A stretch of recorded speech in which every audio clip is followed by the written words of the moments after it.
कहते हैं मेरी माँ ने जब मेरी ये अवस्था देखी, मेरी माँ को लगने लगा कहीं मेरा बेटा कोई बाबा जी ना बन जाए, साधु ना बन जाए। मेरी माँ भगवान से जाकर प्रार्थना करने लगी, हे प्रभु मेरे बेटे का जल्दी से ब्याह करवा दो, नहीं तो पता नहीं कहीं ये बाबा जी बन जाए, कहीं संत बन जाए। नारद जी ने कहा मेरी माँ ने भगवान से प्रार्थना की मेरा विवाह हो जाए, लेकिन मैं भगवान से प्रार्थना कर रहा था, हे प्रभु सब कुछ करना, मुझे ये विवाह के चक्कर में ना डालना। नारद जी कहते हैं समय व्यतीत हुआ, एक दिन भगवान ने मेरी प्रार्थना सुन ली। मेरी माँ सायंकाल के समय गाय का दूध निकालने जा रही थी। एकदा निर्गताम गेहा दुहंति निशिगाम पति सरपो दस्स तथा स्पृष्ट कृपणाम काल चोदिता। मेरी माँ सायंकाल के समय गाय का दूध निकालने जा रही थी। रास्ते में सर्प पड़ा हुआ था। माँ ने सोचा कोई रस्सी का टुकड़ा है, उसके ऊपर पैर रख दिया। पैर रखते ही सर्प ने पलटकर मेरी माँ के पैर में दंश मारा। इतना विषैला सर्प था, मेरी माँ वहीं पे गिरी, मेरी माँ की मृत्यु हो गई। माँ के मरने के बाद सब लोग रोते हैं। नारद जी ने कहा मैं ऊपरी मन से तो रो रहा था, लेकिन भीतर ही भीतर प्रसन्न भी हो रहा था कि चलो एक माँ ही थी जिसके कारण मुझे घर में रहना पड़ रहा था, अब तो माँ भी चली गई भगवान के धाम, चलो अब मैं इस बंधन से मुक्त हुआ। माँ का कर्म इत्यादि किया और उसके बाद सीधे वन में चला आया। वन में आकर वृक्ष के नीचे बैठकर भगवान का भजन करने लग गया। धीरे धीरे धीरे धीरे समय व्यतीत हुआ। समय व्यतीत होने के पश्चात एक दिन भगवान स्वयं मेरे सम्मुख प्रकट होके आए। आहा क्या सुंदर स्वरूप है, मैंने देखा, देखकर निहाल हो गया। नीलांबुज श्यामल कोमलांगम सीता समारोपितवाम भागम पाणौ महासायक चारु चापम नमामि रामं रघुवंशनाथम। भगवान का स्वरूप देखा मैंने, स्वरूप देखकर निहाल हो गया। आहा कितना सुंदर स्वरूप है। अभी तो मैं भगवान के स्वरूप को निहार ही रहा था कि इतने में भगवान मेरी आंखों से ओझल हो गए। जब भगवान मेरी आंखों से ओझल हो गए तो मैं इधर उधर भटक कर ढूंढने लग गया, वृक्षों से लताओं से पूछने लग गया तुमने कहीं मेरे परमात्मा को देखा। मैं वृक्षों में लताओं की झाड़ियों को हटा हटा कर देखने लग गया, कहाँ गए कहाँ गए, अभी तो यहीं थे। मैं विह्वल हो गया, रोने लग गया। मेरी इस अवस्था को देखकर आकाशवाणी हुई, इस जन्म में तो तुम्हें जितना परमात्मा का दर्शन होना था हो गया। अब अगली बार तुम जब ब्रह्मा जी के 10 मानस पुत्रों में से एक होकर जन्म लोगे तब तुम जितना चाहोगे भगवान का दर्शन कर लेना। इस जन्म में तो तुम्हें इतना ही भगवत दर्शन होना था। नारद जी कहते हैं पुनः प्रलय काल आया, मैं ब्रह्मा जी में समाहित हुआ। ब्रह्मा जी के जब 10 मानस पुत्र उत्पन्न हुए, मरीचि अत्रि अंगिरस पुलस्त पुलह क्रतु भृगु वशिष्ठ दक्ष 10मस्तत्र नारद, 10वें पुत्र के रूप में मैं आया। इस बार मुझे जितना दर्शन करना होता है भगवान का ऐसा आशीर्वाद है, जब मन करता है तब भगवान के धाम चला जाता हूँ और भगवत धाम जाके भगवान का दर्शन कर लेता हूँ। मेरे हाथ में जो ये बीना है, ये बीना किसी बाजार से नहीं ली हुई, ये मुझे देवताओं ने प्रदान की है। देवदत्ता मिमाम बीनाम स्वर ब्रह्म विभूषिताम। और इस बीना पे मैं उन परमात्मा का ही भजन किया करता हूँ, सदैव उन परमात्मा का ही चिंतन किया करता हूँ। ऐसे अपने पूर्व जन्म की बात बता के चतुश्लोकी श्रीमद् भागवत जी का उपदेश किया है। श्री नारद जी ने चतुश्लोकी श्रीमद् भागवत जी को श्रवण करते करते व्यास जी की समाधि लग गई है और व्यास जी समाधि अवस्था में उस 4 श्लोकों की व्याख्या 18,000 श्लोकों में कर दिए। ऐसे श्रीमद् भागवत जी 4 श्लोकों से 18,000 श्लोकों में परिणित हो गए। श्री सूत जी कहते हैं आपका प्रथम प्रश्न था क्या भगवान को भी गुरु बनाना पड़ता है। द्वितीय प्रश्न 4 श्लोकों से 18,000 श्लोकों में कैसे हुई। व्यास जी और नारद जी का मिलन कैसे हुआ। आपका अगला प्रश्न सुखदेव जी ने भागवत का अध्ययन कैसे किया, पढ़ा कैसे।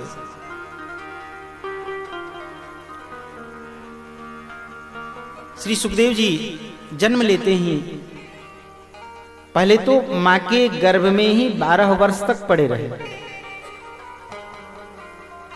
12 वर्ष तक अपनी माँ के उदर में ही पड़े रहे, जन्म नहीं ले रहे थे। क्यों? क्योंकि जानते हैं भूमि परत बहा ढाबर पानी, जीमी जीव माया लिपटानी। जन्म लेते ही माया अपनी आंचल में समेट लेगी। माया से बचने के लिए, माया के डर से धराधाम पे प्रकट होके नहीं आ रहे थे, माँ के उदर में ही पड़े हुए थे। माँ को अपार कष्ट हो रहा था। 12 वर्ष तक माँ के उदर में बालक पड़ा रहे, बहुत कष्ट हो रहा था माँ को।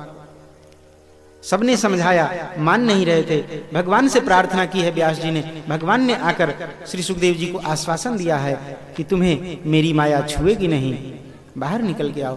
तब श्री सुखदेव जी अपनी माँ के उदर से बाहर निकल के आए हैं। जन्म लेते ही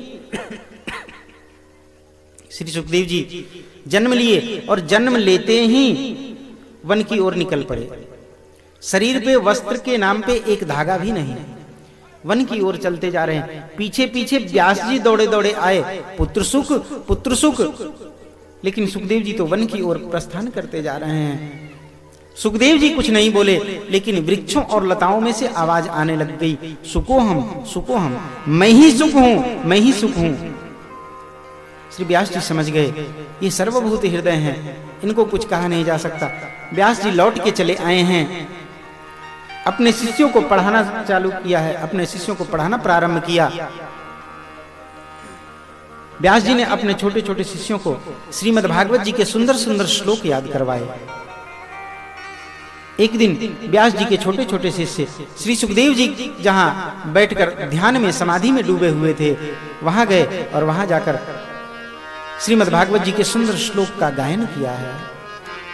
बरहा पीड़म नटवर वपुः कर्णयो कर्णिकारं बिभ्रदवासः कनक कपिशं वैजयन्तीं च मालाम्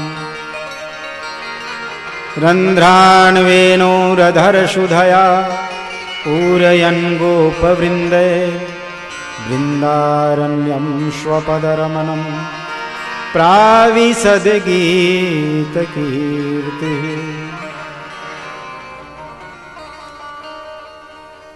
श्री सुखदेव जी ने व्यास जी के शिष्यों से श्लोक सुना और सुनकर सुखदेव जी जो समाधि में बैठे हुए थे, समाधि स्थिति से जग गए हैं।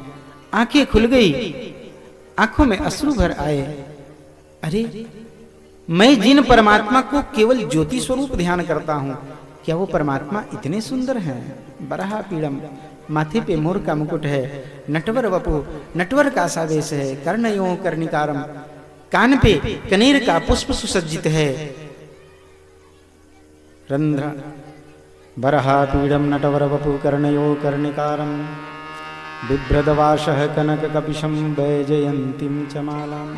गले में एक स्वर्ण की कंठी समान माला है और वैजयंती की माला जो घुटनों से नीचे तक बड़ी सी माला वो पड़ी हुई है। आगे आगे भगवान की 9 लाख गायें चल रही हैं। एक तरफ दाऊ मधुमंगल हैं, एक तरफ सुबल सुदामा, एक तरफ रेंदुआ पेंदुआ, एक तरफ झरुआ झपटुआ। ये ठाकुर के अष्ट सखा ठाकुर की दोनों तरफ चल रहे हैं। सायंकाल का समय है। दिन भर गौचारण करते करते हमारे बालकृष्ण थक से गए हैं। आंखों में जैसे नींद भरी हुई है। इतने थक गए हैं कि दाऊ के कंधे के ऊपर अपना सिर टिकाए हुए हैं, अधरों पे बंसी वादन करते हुए वृंदावन की बीथिन गलियों में त्रिभंग ललित गति से पाद विन्यास करते हुए जब गोविंद विचरते हैं, बड़े बड़े अमलात्मा विमलात्मा भगवान के इस स्वरूप का ध्यान करने के लिए, ध्यान में इस स्वरूप को पाने के लिए तरसते रहते हैं। ब्रज के सभी गोपियां ग्वाल बाल अपने अपने घरों से बाहर निकलकर सायंकाल के समय ठाकुर के इस स्वरूप का दर्शन करते हैं। ठाकुर की घुंघराली अलकावलियों पे गाय के खूर से उड़ी हुई धूल आच्छादित हो जाती है। आगे आगे गायें चलती हैं, पीछे पीछे गोविंद चलते हैं।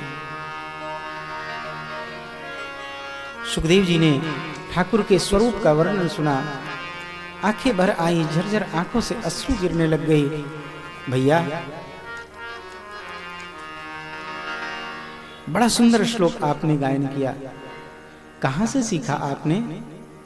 बोले व्यास जी के पास से। हम व्यास जी के शिष्य हैं।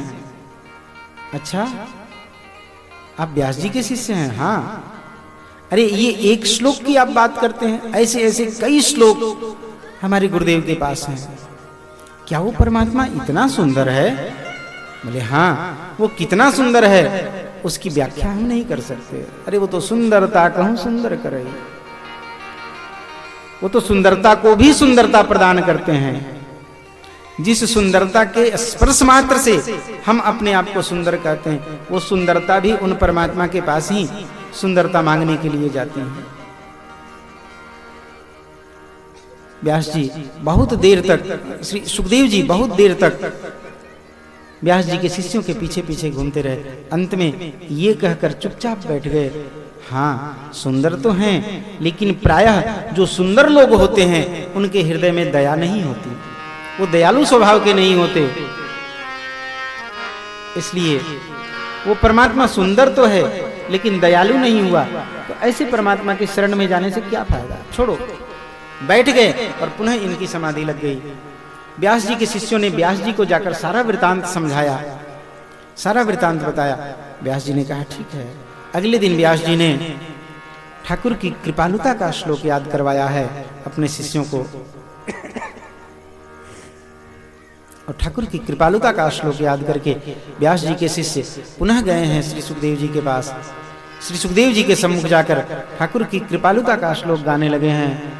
अहो वकीयंस्तन कालकूटम जिघांसया पाययदप्यसाध्वी लेभे गतिम धातृचितां ततोऽन्यं कं वा दयालुं शरणं व्रजेमः।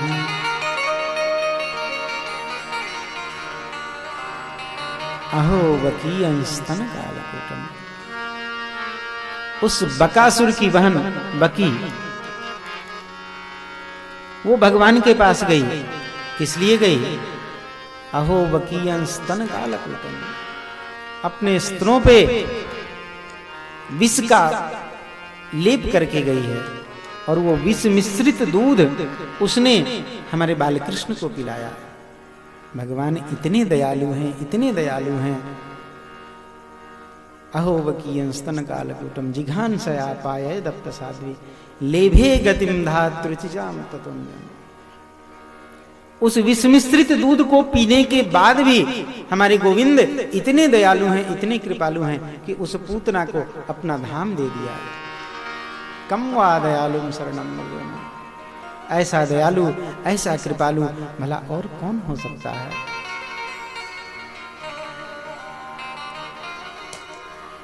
श्री सुखदेव जी ने जब इस श्लोक को सुना है, सुखदेव जी अचानक से समाधि से उठे हैं और उठकर फूट फूट कर रोने लग गए।